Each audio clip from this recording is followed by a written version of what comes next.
നമസ്കാരം. തൊടിയിലെ ചെടി എന്ന പരിപാടിയിലേക്ക് ഏവർക്കും സ്വാഗതം. ഇന്ന് പരിചയപ്പെടുത്തുന്നത് എടനയാണ്. നാട്ടിൻ പ്രദേശങ്ങളിൽ ഇതിന് വിടന, വയല എന്നൊക്കെയാണ് പറയാറുള്ളത്.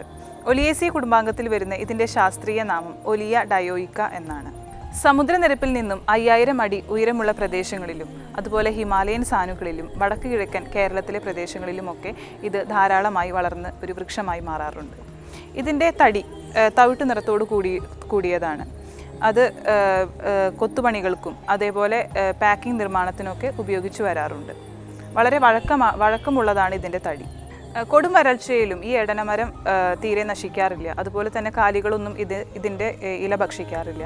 വിത്തിൽ നിന്നും വേരിൽ നിന്നുമാണ് ഇതിൻ്റെ പുതിയ തൈകൾ ഉണ്ടാകുന്നത്. അതുപോലെ ഇതിൻ്റെ ഇലകൾ അഭിമുഖമായിട്ടാണ് വിന്യസിച്ചിരിക്കുന്നത്.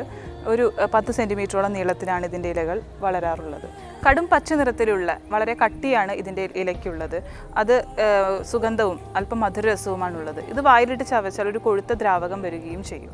ജനുവരി മാർച്ച് മാസങ്ങളിലാണ് ഇതിൽ പൂക്കൾ ഉണ്ടാവുക. ആൺപൂക്കളും പെൺപൂക്കളും വ്യത്യസ്ത വൃക്ഷങ്ങളിലാണ് ഉണ്ടാവുക. വെള്ള നിറമുള്ള പൂക്കൾക്ക് വളരെ സുഗന്ധമുണ്ട്. വളരെ ചെറിയ ഫലമാണ് ഇതിനുണ്ടാവുക. അതിൻ്റെ നീല നിറമാണ്. അതിൽ ഒറ്റ വിത്തും കാണപ്പെടും. എടനയുടെ തൊലി പനി അകറ്റുവാനും അതുപോലെ ഇതിൻ്റെ ഇല പലഹാരങ്ങൾക്കൊക്കെ സുഗന്ധം നൽകുവാനും ഉപയോഗിച്ചു വരാറുണ്ട്. കള്ള് ചെത്തുകാർ ഇതിൻ്റെ ആ ചെത്തുമുഖം ഉണങ്ങാതിരിക്കാൻ വേണ്ടി ഇതിൻ്റെ ഇല അരച്ചു പുരട്ടാറുണ്ട്. ഇല, തൊലി എന്നിവയാണ് ഔഷധയോഗ്യമായ ഭാഗങ്ങൾ. ഇതിൻ്റെ ഔഷധ പ്രയോഗങ്ങളെക്കുറിച്ച് ഡോക്ടർ CM ശ്രീകൃഷ്ണൻ വിശദീകരിക്കുന്നതാണ്.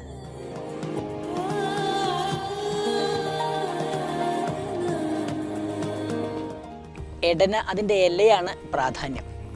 അതിൻ്റെ പ്രധാന ഉപയോഗം എന്താ വെച്ചാൽ ഈ ഫ്ലേവർ ചേർക്കാൻ വേണ്ടിയിട്ട് പണ്ട് കാലത്ത് ഈ അപ്പം ഉണ്ടാക്കാനുള്ള ഒരു ഇലയായിട്ടാണ്. നമുക്കറിയാം ഈ കുമ്പിളപ്പം ഉണ്ടാക്കുക, ചക്ക പലഹാരമൊക്കെ ഉണ്ടാക്കുമ്പോൾ കുമ്പിളപ്പം ഉണ്ടാക്കുക, അല്ലെങ്കിൽ അരി കൊണ്ട് ഉണ്ടാക്കുന്ന പലഹാരം ഈ കുമ്പിളപ്പം ഉണ്ടാക്കുമ്പോൾ എടൻ്റെ ഇലയിൽ പൊതിഞ്ഞ് ഉണ്ടാക്കി കഴിഞ്ഞാൽ അതിൻ്റെ ഉള്ളിലുള്ള ചില ഒരു ഫ്ലേവർ ആയിട്ടുള്ള ചില കെമിക്കൽസ് ഉണ്ട്. അത് ചെന്ന് കഴിഞ്ഞാൽ അത് ദീപനമാണ്, അത് അഗ്നിയെ ദീപിപ്പിക്കുന്നതാണ്. അതുപോലെ തന്നെ ഈ രുചിയില്ലാത്ത ആൾക്കാർക്ക് ഇതിൽ അപ്പം ഉണ്ടാക്കി കൊടുത്തു കഴിഞ്ഞാൽ നല്ല രുചി ഉണ്ടാവും.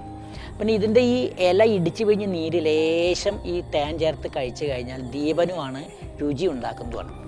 പിന്നെ അപൂർവം ചെറിയ ചെറിയ പനികൾക്കൊക്കെ ഇതിൻ്റെ കഷായം വെച്ച് കഴിച്ചു കഴിഞ്ഞാൽ ഇത് നല്ല ഗുണമുള്ളതാണ്.